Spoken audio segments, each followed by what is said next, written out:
Hendricks Gin is a popular crowd pleaser. It's been kicking around since 1999 and it's well known for its weird advertising, the fact it's got cucumbers everywhere, and that really pretty bottle it comes in. And a few years ago, Hendricks decided to start releasing limited edition bottlings, and they started with something called Hendricks Orbium, which came in a beautiful blue bottle, and it was made with more quinine in it, and also blue lotus flower, and reception of it's been kind of mixed. You tend to see it in kind of like boutique-y, bougie sort of cocktail bars, don't really tend to see it out in your sort of bog standard pubs. So then they went back to the drawing board and they were like, okay, we'll try that whole special release thing again, and they produced this puppy. This is Hendricks Midsummer Solstice, a limited release, so it says at the bottom. We'll be coming back to that a little bit later.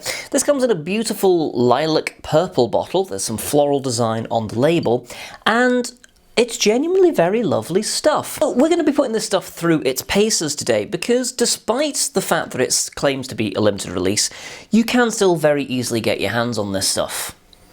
Like it's on Amazon. And I'm pretty sure I saw some in Sainsbury's the other day. Like, the limited release be damned, it's still out there. And this was released, I want to say 3 years ago now? I think 2017? No, that's 4 years ago. Holy shit, this has been around a while.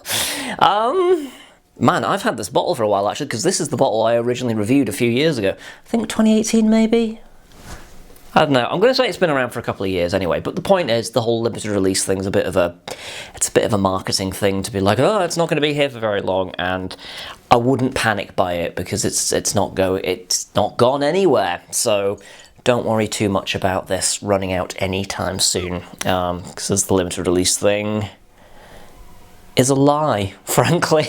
So we're going to be putting this stuff through its paces, we're going to be trying it neat, and we're also going to be sticking some tonic in it. But first, I'm going to implore you to like this video because I am a pawn in the YouTube algorithm's evil lair thing.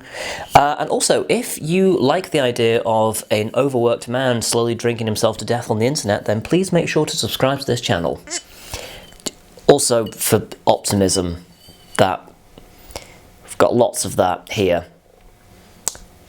Anyway, so we should get this open and, you know, find out what it's like. So, oh yeah. Now, all my encounters with this stuff in the past have been very positive. I have enjoyed this stuff. I've had some people that have said that it's a bit weird, it doesn't taste quite right. They like it, but it's too different from Hendricks to really be their kind of a jam. And I've had some people that just don't like it because it's Hendricks, which is fair enough. There's some spiel on the back.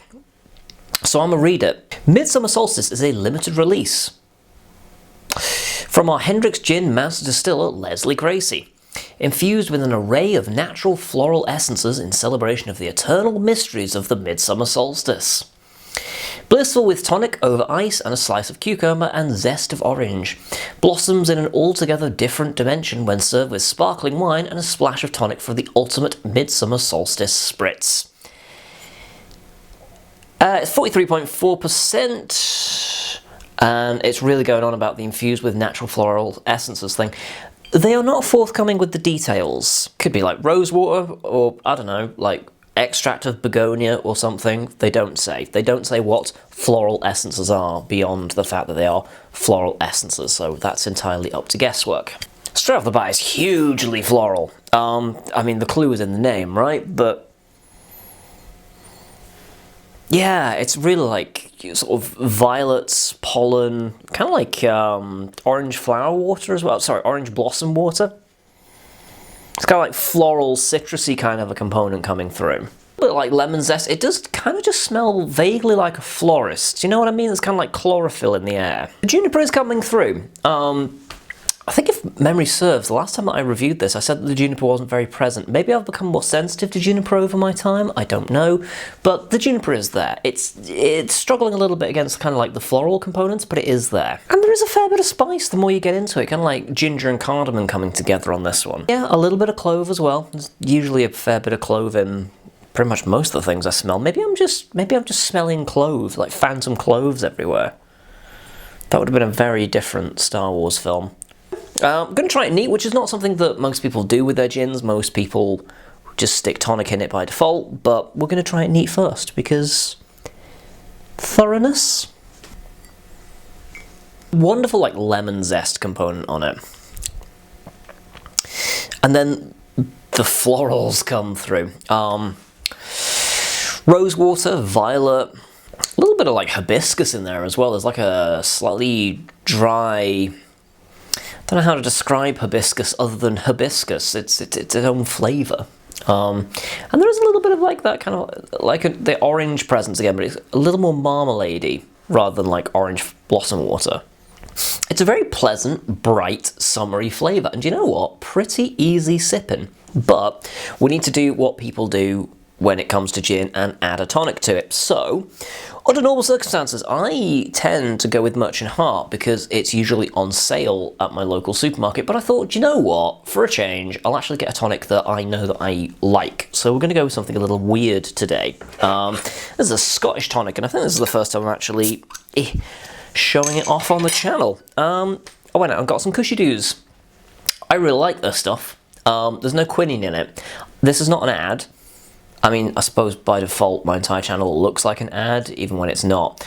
I came across this a couple of years ago. There was a promotion at the place that I work, and I was like, oh fucking hell, what is this?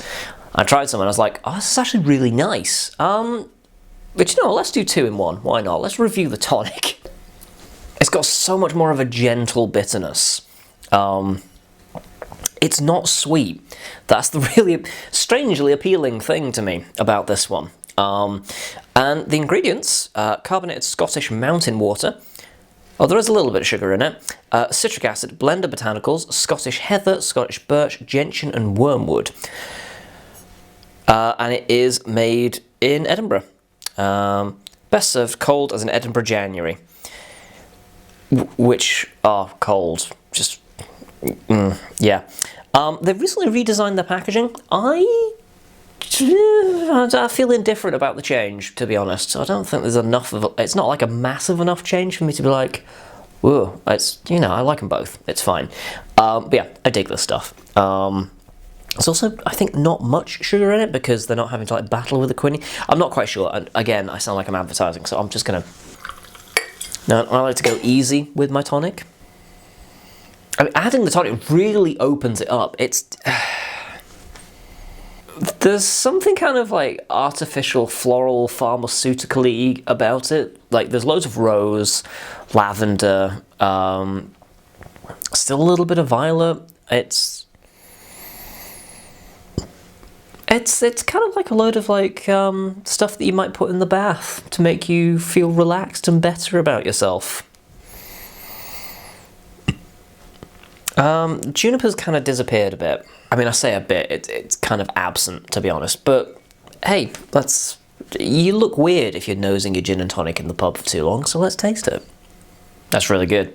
I'm really into that. The tonic is actually really helping the gin just kind of like come forward. It's not blanketing it with sugar and other stuff. It's adding a little bit of bitterness, but it's doing what a tonic should do, which is complementing the gin, as opposed to, you know, sometimes they can kind of drown it out a little bit, or they like mask over it with sugar and, you know, it's, yeah. There is an essence of rose water to it. Again, I'm getting a little bit of like what I would imagine lavender tastes like. I don't think I've ever eaten lavender, but you know, you associate like smell and taste together sometimes. Tastes like the smell of lavender. That's not making a huge amount of sense, but there's like a slight kind of like honey sweetness to it.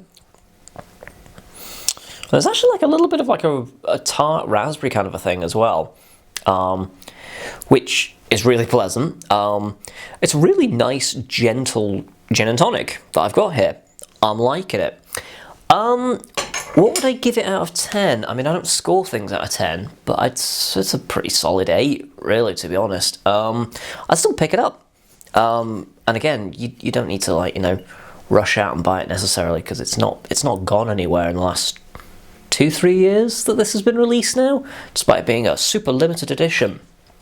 That's just a thing to try and get you to panic buy it. Don't worry too much. It would be nice, actually, if they kept it as a permanent, to be honest, because it's a really good standalone addition to the Hendricks. It does its own stuff. I don't think they really need to retire it. It's good stuff. Plus, pretty purple bottle, so that's nice. That's that's my thoughts on the Midsummer Solstice. This was a revisit which was requested by my patrons. If you want details on how to support the channel, there'll be details down below. You can join the channel as a member, or you can sign up to Patreon. There'll be links to both down below, and you get different perks depending on which format you choose. Thank you very much for watching, and do join me next time where I'll be drinking something else.